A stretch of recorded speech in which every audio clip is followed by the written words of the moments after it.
For years, we have always wanted a new Batman animated series, and well, we finally got one in the form of Batman Caped Crusader. And we are going to compare the first season of Caped Crusader to the first season of Batman the Animated Series and see which show did a superior job with bringing the Dark Knight into animation. Let the battle commence. Now, the Caped Crusader has one long story that is being told while simultaneously being broken up with side stories. This is clearly intentional, so the show can essentially have its cake and eat it too by having an overarching story whilst also being very episodic. And I really like that. Meanwhile, the Batman animated series is purely episodic. It might have a two-parter here and there, but everything is very self-contained. Caped Crusader is also much darker, seeing as it's on streaming. Here, not here. It has none of the limitations that cable television had, and so characters are able to get killed, let out the odd swear word, and the story can go places that it couldn't before. Having said that though, that doesn't mean that the animated series didn't push things as far as it could. I mean, the first ever episode of the show was the Man-Bat episode, and it was terrifying. The transformation, the disturbing loud screeching sounds that it made, I'm surprised they were able to go as far with it as they did. It's body horror mixed with a monster movie, and that's what was always great about the animated series. It knew how to work within its limitations, and it often felt like us kids were watching something that we wouldn't usually be allowed to see. But because it's a cartoon, and it's Batman, and it's a cartoon, parents didn't give it much thought. But still, the Caped Crusader is able to go dark places that the animated show never could, and it's quite disturbing how dark some of these deaths can get, and none of them have any blood or gore, but they're very haunting. So in terms of which show made better use of its season, I would have to give it to Caped Crusader. It has a season-long story that managed to be episodic like the animated series, and that really is the best of both worlds. And tonally, the stories were able to go darker, which provided more tension throughout the season. So the winner of this round is Batman Caped Crusader. Both shows go for an old-school detective noir animation style, and Batman the Animated Series is notorious for its timeless animation. It looked amazing back then, and it still looks amazing now. The Caped Crusader goes for a similar animation style, only they went for an even older look. It's trying to adopt a 40s noir kind of style, and I really like this aesthetic, and they also add some grain to it to make it look more authentic. And all of this adds up to really beautiful looking and stylized animation. There are two problems I have with it though. It's just too flat and stiff. The animation in the 90s series was 2D, but by using its lighting very smartly, it was able to give the impression that there was depth behind these characters and they weren't just 2D drawings. But the animation in the Caped Crusader always looked flat. There is almost no depth to these characters, and in turn, that made the animation of their movements a little generic. Let me explain. All the characters had different walking animations and body language in the animated series. Gordon presented himself and walked very differently to Bullock, who presented himself and moved very differently to Bruce Wayne, who also walked very differently to Barbara, to Robin and Tim Drake, etc. And this gave the characters a sense of individuality and tons of personality. In the Caped Crusader, nearly everyone is walking the same, and you're not getting any personality from their body language. It feels like they're being very sparing with the animation. And let me tell you, it wasn't a problem at first, but that lack of expression in the animation did become apparent to me as I was going through the season. So I do think that the animation needs to loosen up and allow for more movement and expression. But regardless, I still love the animation style, and it really is beautiful. And I wouldn't usually say this, but if the whole show was done with the same vintage black and white filter that we have in the opening credits, I wouldn't mind. I think it would further differentiate the show from the animated series and make it even more stylized. But that's just me. I don't know how many other people would be interested in that. But drop a comment if that sounds good to you. So I really like the animation for both of these shows, but the Caped Crusader does have those notable problems that I mentioned, and it's a problem that the animated series doesn't share. So the show with superior animation is Batman the Animated Series. The Caped Crusader makes very clear that this Batman is far more disturbed. And I don't mean when he's Batman, oh no. I mean the very night his parents die. We see Bruce at a young age all traumatized and crying at the death of his parents. And with the way the next shot begins in Alfred's room, you think Bruce is gonna tell him that he had a bad dream or if he could stay with him. But instead, this happens. They're going to pay. They? All of them. I'm going to make them pay. And you're going to help me. mean, damn. We all know that Bruce becomes some version of this as an adult, but we never see him kick into Batman mode as a kid. And I don't mean the heroic Batman either, I mean the crazy Batman, because he is really disturbed in this show. Now that comes later in the animated series, around season 3, most likely due to him losing Andrea in Mask of the Phantasm. But prior to that, Batman can be funny in the first season of the animated series. You mean it wasn't you tossing guards out of windows last night? I only toss butlers, Alfred. You play chicken long enough, you fry. And as the show progresses, he becomes even more cold and distant. But this Batman definitely is more disturbed. At one point, he breaks out of his fake Bruce Wayne facade and switches into Batman about as quick and unstable as Harvey switches into Two-Face. Don't start growing a conscience now, Dent. Just help yourself, that's all I'm saying. And I really like how different these two Batmans are. The animated series is voiced by the late great Kevin Conroy, and the new voice is done by Hamish Linklater. And people say he is modeling his voice after Kevin Conroy. I personally thought he was modeling his voice after Bruce Greenwood's Batman from Under the Red Hood and Young Justice. Take a listen and see for yourself. Guardian is already searching Cadmus. It's Gotham, Pennyworth. But if I do that, if I allow myself to go down into that place, I'll never come back. I saw something in him when he went over the edge. Either way, I thought these two were both great and very different. But if I had to choose, who are we kidding? It's obviously Kevin Conroy's Batman. After all this time, Conroy is Batman. His Bruce Wayne and Batman voices are so distinct, and there's more variety in the tone of Conroy's voice as well, particularly as Bruce Wayne when he is performing in front of people. Bruce Wayne was just okay in the Caped Crusader, and I was never that fond of his design. It's just too stiff. And Batman can be stiff, but Bruce Wayne is supposed to be more loose with his body language. And all around, I just wasn't really into Caped Crusader's Bruce Wayne. So not surprisingly, the show with the superior Batman is the animated series. Now interestingly, Alfred seems emotionally beat down in the Caped Crusader, and given that he's dealing with a more disturbed Bruce Wayne, that makes sense. And they've definitely plumped him up in this version, and I thought his redesign was interesting. It's not my favourite or anything. I always thought the skinny and upright Alfred was the best design for the character, but I got used to this one very quickly. And then we get to Gordon. Now yeah, Gordon is black. I'm assuming this is to match the Batman movie, but his design is good, and it definitely gives Commissioner Gordon vibes. And that's where my compliments end. Now in the 90s series, Gordon always looked like he was paying 100% attention to what was going on, but this Gordon just looks like he wants to take a nap. Hope you were listening, Gordon. This bat's your problem now, and you better not screw it up. Okay, one at a time, fellas. I mean, come on, what kind of reaction is that? And he tends to stand still with that blank expression on his face a lot. I never felt like I was watching Commissioner Gordon in this show. He doesn't have enough personality or convincing chemistry with any of the characters. Maybe a little with Barbara, but that's about it. And he doesn't have hardly any screen time with Batman, which is a massive misstep in my opinion, as Gordon and Batman's relationship should be established and developed in any version of these characters, Elseworlds or not. I mean, look at how awesome this duo looks in the animated series. In season 1, they even meet in the streets, and the show even makes that look cool. Thanks, friend. What's going down? This morning I got a warning from the feds. Red Claw's in Gotham. Any leads? Nothing. Red Claw's the most ruthless terrorist leader in the world, and we don't even have a picture of the guy. I'll see what I can do from my end.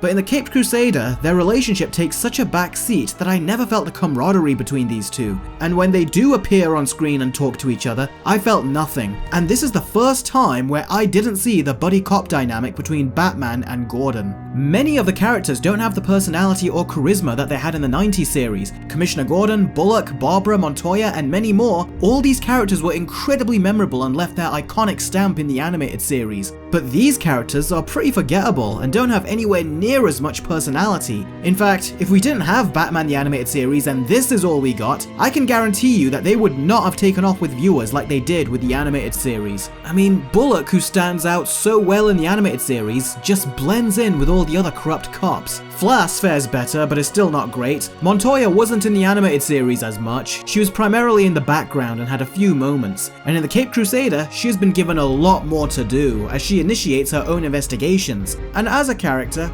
she's fine. I never thought she was great. She was just okay. But I really noticed how little she interested me when she didn't appear in the later episodes at all, and I didn't miss her. Not even a little bit. So that just shows how mediocre she was. In fact, the only characters I really liked through and through was Batman and Alfred. Whenever the show is focusing on these two, it's at its best. Their camaraderie is still here. Whenever it focuses on the other main cops, it just feels more like an average detective noir show. And I never felt like that with the animated series. No matter how big or how small, the characters were always interesting. They always had great and memorable designs and very recognizable personalities. And it was always interesting to see what they were getting up to. Even a poor civilian that Joker harasses was made so interesting. The only character that did grow on me by the end of the show was Barbara, but the rest, my opinions of them remained pretty much the same throughout the entire season. They were just okay. So the Batman show with the superior characters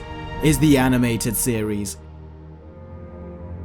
In Batman the Animated Series, the villains are absolutely fantastic. They have the classic villains, lesser known villains, and they even reimagined iconic villains like Mr. Freeze and revolutionized his story to the point that the movies, comics, and video games now acknowledge it as the definitive Mr. Freeze origin. That's how amazing the utilization of the villains was in Batman the Animated Series, and if that wasn't enough, they created a new villain with Harley Quinn. So, what did the Caped Crusader do to make its villain stand out? Well, first off, I love what the more mature rating was able to do for them. Firefly was cool, especially the psychotic music they played whenever he was on screen. It sounded like it came right out of a horror movie, and him fantasizing over what he was going to do was intense. And then we had the more iconic villains that were reimagined. Clayface was the best of them, and I really have no complaints with him, with the exception that his turn to become evil felt a bit sudden. All the pieces were there, but they really needed just a bit more time to seal the deal. And then we have the rest of the villains. Now, I went in with an open mind, and after watching the episode, there was no need for the gender swap.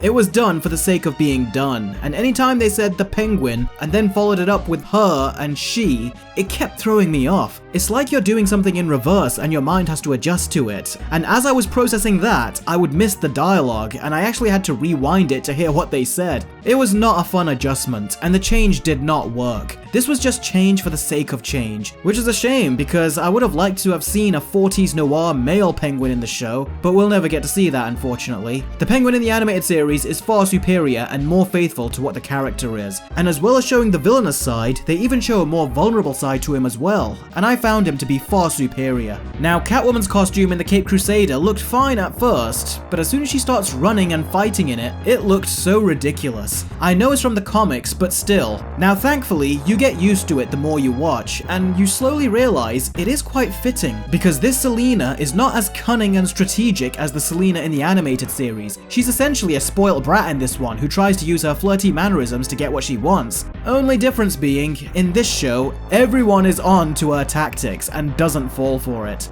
Well, I hear things tend to go missing around you, Miss Kyle. A lot. So that was an interesting new take. Even more interesting is that the whole city knows that Selina Kyle is Catwoman. Now, Batman has always been on to Selina's identity, but the whole city? That's never happened before in these animated shows, so I wonder how that will work for her as the seasons continue. Now, Catwoman in the animated series is the more traditional version of the character, and yeah, I don't need to go into detail about this. This is the definitive version of Catwoman, so much so that she gets Batman to act like a wimp. Hey. It's always hilarious when Batman wimps out with Catwoman. My favorite was in Batman Returns. How could you? I'm a woman. I'm sorry, Even Caped Crusader Batman had a moment like this, just not with Catwoman. Mister, why did you do that? I didn't... Sucker. Man, I would just love to edit my own little scene where Batman wimps out. Why would you hit a girl? Why? I'm sorry, Now, I enjoyed the different version of Catwoman they went with in the Caped Crusader, but I don't prefer it. She comes across as very pathetic, and it kind of makes her and Batman incompatible. Batman and Catwoman always had a certain unspoken chemistry where the two together complemented each other. In this version, they try to give them a spark, but it doesn't work. That unspoken chemistry just isn't there. Now granted, it's too early at this point, and Catwoman has been in one episode, so clearly they want to further develop their relationship going forward in future seasons, but in the first season of the animated series, Catwoman was introduced with a two-parter called The Cat and the Claw, and they really took full advantage of those 2 episodes and established their relationship very well. So as of right now, Catwoman was superior in Batman the Animated Series. Now Harvey Dent is a full-on jackass in this version. He clearly doesn't care about crossing lines if it means getting himself voted in as mayor, and this concerned me as we need to see a distinction between Harvey Dent and Two-Face, and there really was none at the beginning. And then the later episodes came in and they showed that despite his tactics, he does want to fix the dirt in Gotham, so he's not completely without morals, even though his campaign photo says otherwise. And I thought they did a good job with his Two-Face arc. Now, it wasn't as well done as the Two-Face arc in the animated series, or even the Dark Knight. The way you see this dark side to Harvey and the way they tried to communicate with it like we are watching The Exorcist or something was so fun, and it really put me on the edge of my seat when I was a kid. There's just one problem. What's that? You're talking to the wrong Harvey.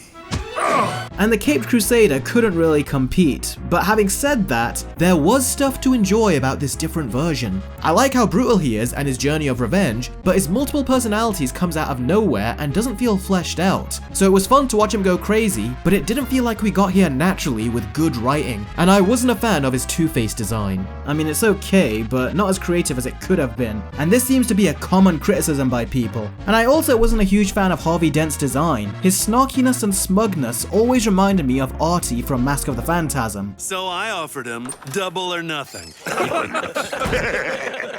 The new take they did with Harley, I liked it at first, but then when they tried to show a good side to her, that's where I completely lost interest. I don't like this trend of making Harley a good guy. It's something they did with her in the Birds of Prey movie, they did it when her and Poison Ivy teamed up. To me, Harley by default is a bad guy. That's how she was introduced, and it's where I find her stories the most interesting. Whenever they make her a good guy, at best, I can only take it for a short period. After that, I tend to get bored of it. And I don't approve of them trying to make her a good guy as much as they are, even in the reimagining. And for being a more mature show, it sure did get quite silly, such as Harley torturing someone with a feather to the foot. This would be all well and good if the show treated it as a silly moment, but the music gets more intense and treats it like a very serious and brutal interrogation. And then there were some parts that logically didn't make sense. For example, I'm surprised that the prisoners she let out didn't try to kill her, but instead they actually took orders from her and tried to take out Batman. I get that she's tortured them into submission, but come on, this guy just got here, and he's not making a grab for her. Instead, he decides to go for Batman too. Also, when Barbara cries over Harley dying, I didn't buy it. We haven't seen them together much to buy that. And Harley survives, and I don't like the direction they're going to be taking her character if this is what they're going to be doing.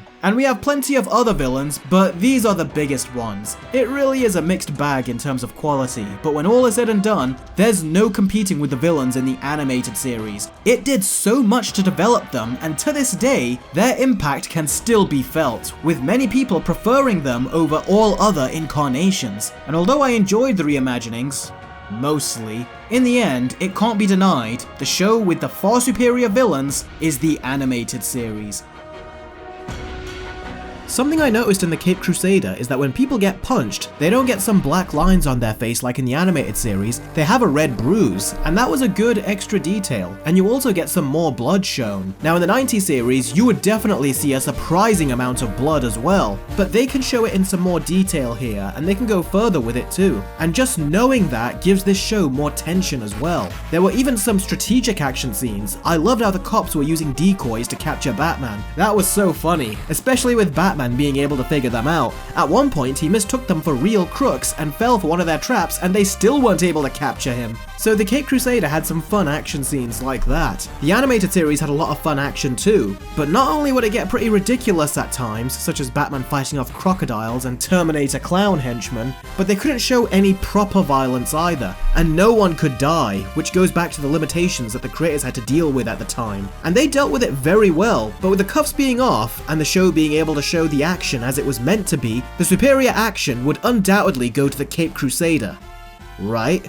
Well, actually no. I was surprised to find that I was wrong. The animated series may have had its limitations, but like I said, this show knew exactly how to work within those limitations, and what it couldn't do with the violence, it made up for with much more creative set pieces. Every action scene always felt like a major event in these episodes, and it never felt like that in the Caped Crusader. Sure, the action was good, but the set pieces aren't nearly as memorable, and although they were certainly more violent, which led to more tension, I just watched them one after the other, and then I forgot about them. So the action is fun when you're watching it, but it's surprisingly forgettable. So going into the show, I was ready to give it the win.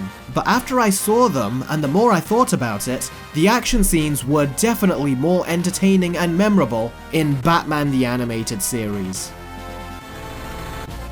Now both shows are very episodic, but the Caped Crusader is able to be episodic whilst also telling a season-long story. The Caped Crusader has 10 episodes in its first season, and the animated series has 65, and they all vary in terms of quality. In the animated series, there are so many great episodes in the first season. On Leather Wings, Heart of Ice, Feet of Clay, Two-Face, Perchance to Dream, Almost Got 'Em, just so many great episodes that are so rewatchable. A personal favourite of mine was The Laughing Fish.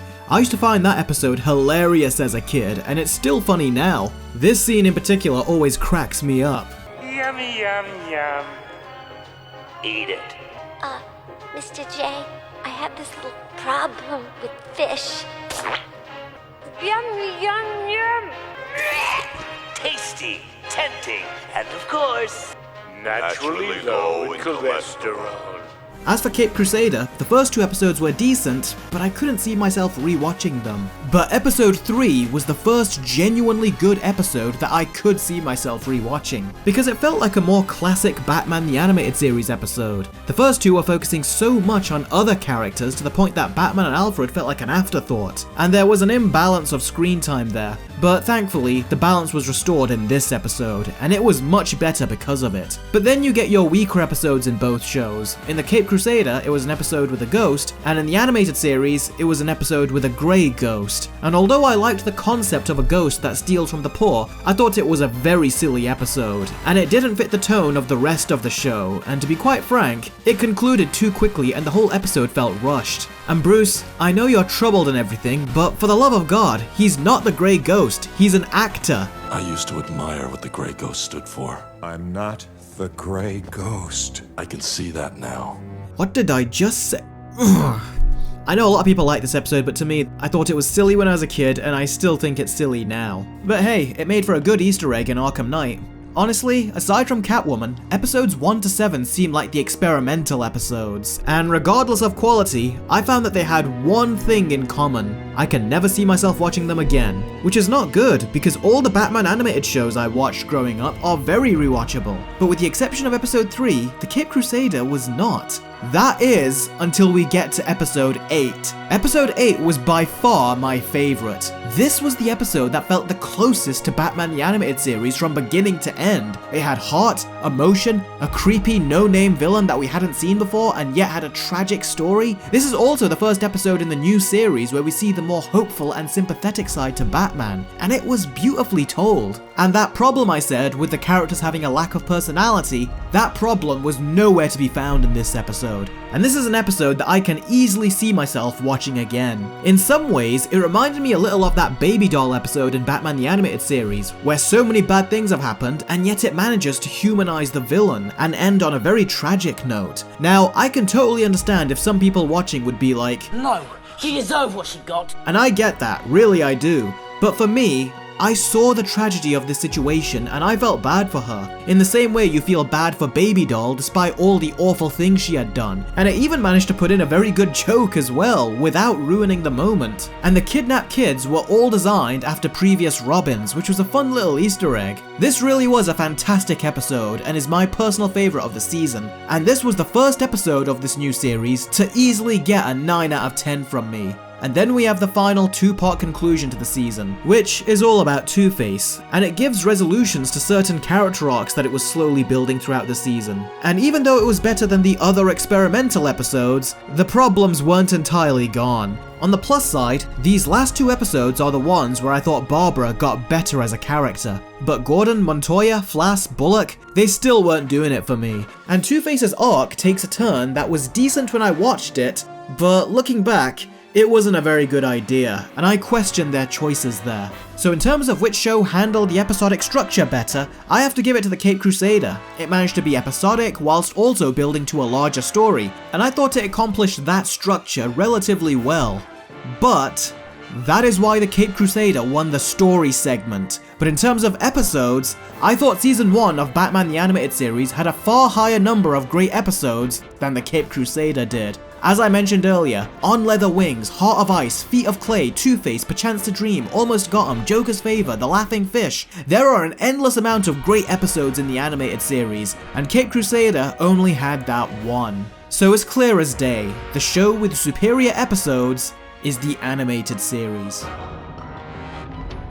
Overall, I thought Batman the Caped Crusader was a big disappointment. The first 7 episodes are pretty much in one ear, out the other. Seriously, I was starting to forget about them the very next day. But episode 8 really sticks with you, and I won't be forgetting it anytime soon. And the more I thought about it, episodes 9 and 10 were just meh.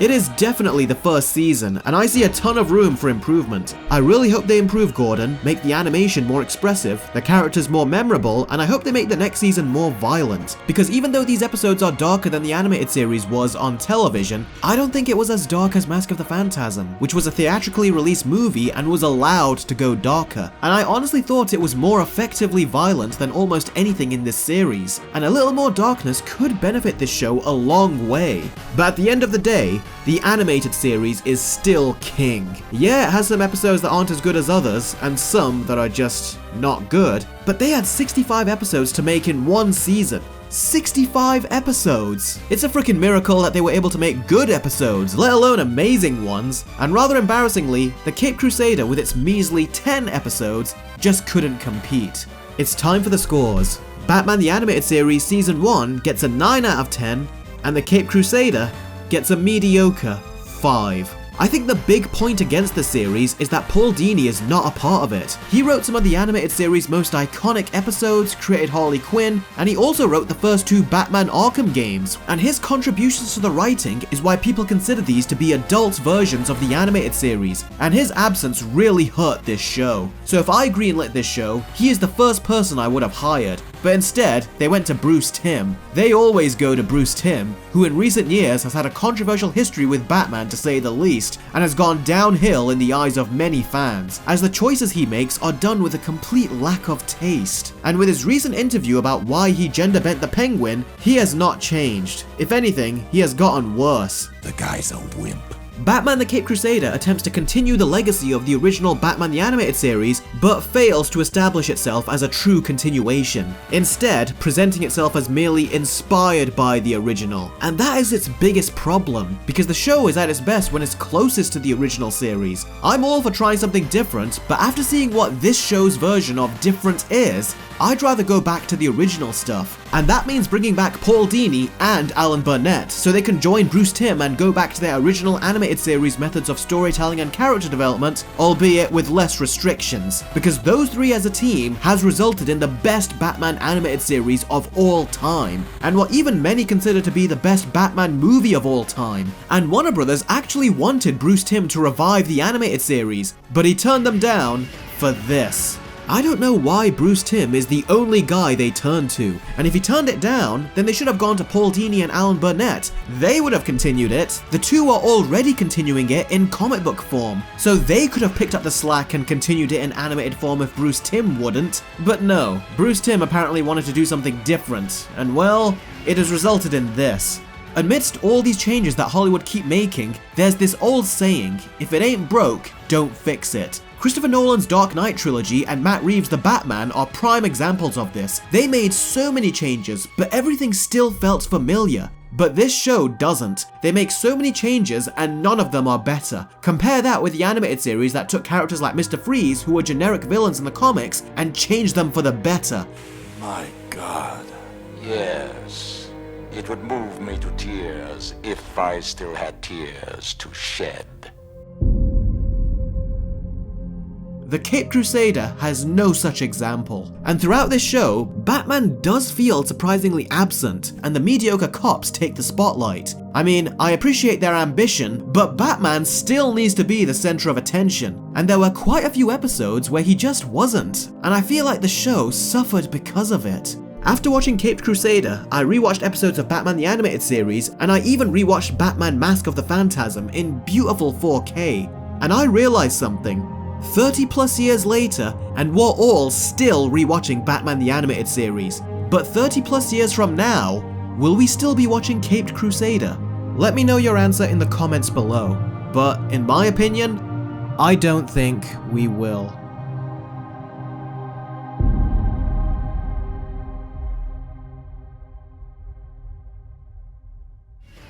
A huge thanks to my patrons for all the support. If anyone else wants to have their name featured in the credits, as well as gain access to trailer reactions, early access videos, game shows, and so much more, then head on over to my Patreon and become a member. The prices start at as little as $1, and your patronage will help support the channel and allow me to do what I love full time. And if you don't want to use Patreon, then that's fine. You can hit the join button below and become a YouTube member instead. If that still does not interest you, then please do like and share this video, and feel free to hit that subscribe button, as I would love to have you as a member of the channel. Thanks very much as always for watching, everyone, and I will catch all of you very soon.